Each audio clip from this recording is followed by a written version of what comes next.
क्या सभी डीमंस मिलकर मुजान को हरा सकते हैं? कौन सा डीमन मुजान के सामने टिक पाएगा और कौन सा सामने आते ही मारा जाएगा? तो चलो इसी टॉपिक पर बात करते हैं। पहले छोटे लोअर डीमंस लेकर फिर हम आगे बढ़ते बढ़ते अपर मून कोकोशिबो तक पहुंचेंगे। अब वैसे तो ये सवाल पागलपन वाला है, मुजान वर्सेस ऑल डीमन या मतलब, बट हम कुछ ऐसे कंडीशन रखेंगे जिसमें सभी डीमंस उससे फाइट कर पाए। वैसे तुम अगर नहीं जानते तो मैं बता दूं कि फाइनल आर्क में तमायो के बनाए हुए पॉइजन की वजह से ही डीमन किंग मुजान मारा गया था and that was the main x factor जिसकी वजह से मुजान हारा, वरना आज के किसी हाजिरा में इतना दम नहीं था कि वो मुजान को हरा दे। वहीं मुजान के लिए सारे डीमंस उसकी कठपुतली है जिससे वो अपने हिसाब से मैनिपुलेट कर सकता है। इसका एग्जांपल म्यूटेंट ट्रेन आर्क के सीन्स को उठाकर हम देखते हैं। एक्चुअली जब आकाजा म्यूटेंट ट्रेन में हुए सारे वाकये की बात मुजान को बताता है तो मुजान इतना गुस्सा हो जाता है कि मुजान अपनी गेज से, एक लुक से, मतलब सिर्फ आंखों से आकाजा को देखते ही उसके अंदर तक नुकसान पहुंचा देता है एंड आकाजा के मुंह से खून आ जाता है। सो इसी केस को आज हम बदलेंगे कि वो किसी भी डीमन को अपने हिसाब से मैनिपुलेट ना कर पाए and that was the main condition. अब बढ़ते हैं वीडियो के टॉपिक की तरफ। पहले बात करेंगे हम लोअर डीमंस की। तो ये बात तो करना पागलपन ही होगा क्योंकि बेचारे ये इतने इनोसेंट है कि मुजान का नाम सुनते ही इनकी चड्डियां गीली पड़ जाती है। तो मुजान को क्या इनसे खा के थ्रेट होगा? इन्हें तो Muzan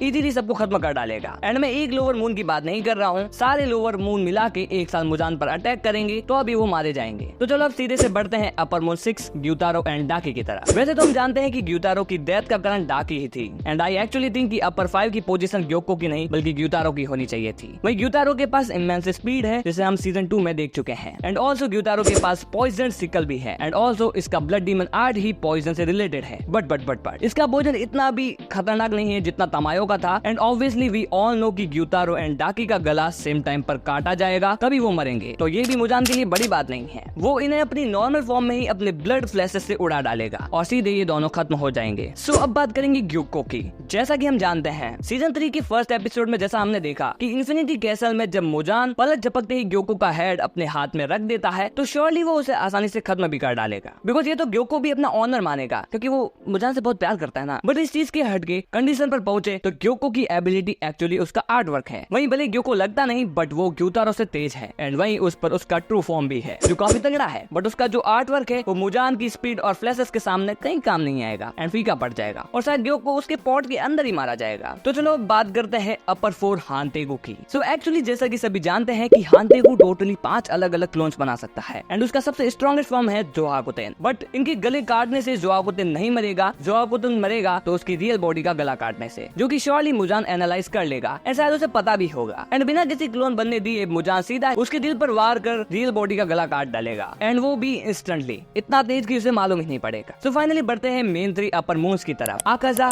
Doma and Kokushibo. So first we gonna talk about Akaza. म्यूटेंट ट्रेन आर्क में ही हमने फर्स्ट टाइम आकाजा को देखा था। वहाँ हमने ये भी देखा कि आकाजा बेयर हैंड यानी बिना हथियार से लड़ता है एंड आकाजा डिस्ट्रक्टिव डेथ नाम की टेक्निक करता है जिसके एरिया में आने वाला समझो मर। अब चलो फाइट स्टार्ट होती है। मुजान की नॉर्मल फॉर्म में ही आकाजा के लिए भारी पड़ जाता है, बट मान लो कि आकाजा उस फॉर्म में उसे होल्ड कर पाता है। वहीं मुजान उसका हेड काट भी दे तो वो अपना हेड वापस से रीजनरेट कर लेगा। बट फाइनली मुजान मजाक की मूड से हट के फाइट पर फोकस करेगा एंड आकाजा भी मारा जाएगा बिकॉज इनका पावर डिफरेंस काफी ज्यादा है। तो चलो अब बात करते हैं डोमा की। वैसे मैं तुम्हें बता दूं कि मुजान ने समय समय पर अपने आप को बदला है। ऐसे बच्चे और औरत की बात नहीं कर रहा हूँ, इंटरनल ऑर्गन्स की मैं बात कर रहा हूँ। उसने अपने इंटरनल ऑर्गन्स को काफी अच्छे तरीके से एडजस्ट किया है एंड बॉडी को हार्शली इंप्रूव किया है। अब डोमा का ब्लड डीमन आर्ट उसे आइसी कोल्ड वातावरण देता है, वहीं उसे आइस एंड उससे रिलेटेड स्ट्रक्चर क्रिएट करने एंड उन्हें मैनिपुलेट करने की एबिलिटी भी देता है। अब अगर शिनोबु कोचो एंड डोमा की फाइट का सीन देखा जाए तो डोमा इतना आइसी कूल वातावरण क्रिएट करता है जिससे शिनोबु को सांस भी नहीं आती है सही से एंड वहीं उसके फेफड़े भी जमने लग जाते हैं।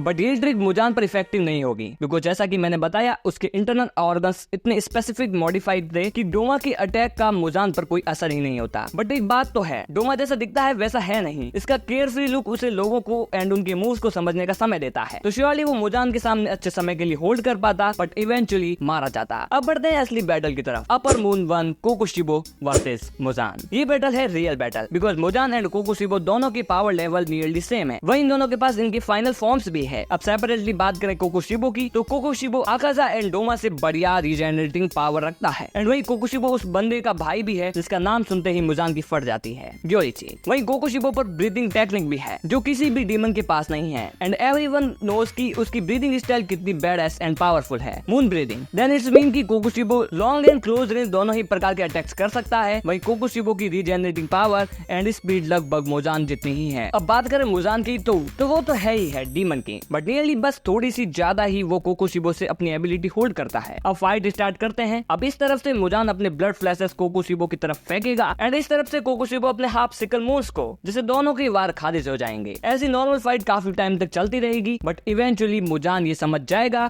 कि इस बंदे में दम तो है, तो इस पर मुजान अपनी फाइनल फॉर्म में आ जाएगा। अब डीमन किंग की इस रूप को देखकर कोकोशिबो भी होल्ड नहीं करेगा एंड रैपिडली वो भी फाइनल फॉर्म में आ जाएगा। अब जैसा हम जानते हैं कि ग्योमी ही मुजान के टेंटिकल्स वाली फॉर्म को काफी अच्छा होल्ड कर रहा था, तो यहाँ कोकोशिबो एंड ग्योमी का पावर लेवल डिफरेंस देखें तो काफी ज्यादा है। इसका मतलब कोकोशिबो उससे काफी ज्यादा होल्ड कर पाएगा मुजान को। वही मुजान बार बार कोकोशिबो का हेड काटेगा, लेकिन वो रैपिडली रीजेनरेट कर लेगा और वही मुजान को टक्कर देगा, बट फाइनली अपने फुल पोटेंशियल पर फाइनली मुजान कोकोशिबो को खत्म कर डालेगा एंड यही कोकोशिबो का खात्मा हो जाएगा। तो फाइनली बढ़ते हैं फाइनल बैटल हमारे वीडियो का। क्या होगा जब सभी डीमंस एक साथ मिलकर मुजान को फाइट दें? तो अब सभी डीमंस का पावर लेवल मिलाकर देखा जाए तो मुजान से काफी ज्यादा हो जाएगा, बट बैटल यहाँ खत्म नहीं होता। मुजान अपर 6 को रैपिडली खत्म कर देगा कोकोशिबो एंड अदर डीमंस के रेस्पॉन्स देने से पहले। वहीं अपर 5 को तो वो अपने हाथ पड़ते ही मतलब मारा जाएगा एंड लास्ट बचेंगे अपर 4 से लेकर अपर 1 तक। यहाँ अपर 4 का गला काटते ही 4 भागों में वो बढ़ जाएगा, जिससे मुजान को होल्ड रखने वाले काफी सारे हो जाएंगे and finally upper 1 he capable होगा उसके गले तक पहुंचने में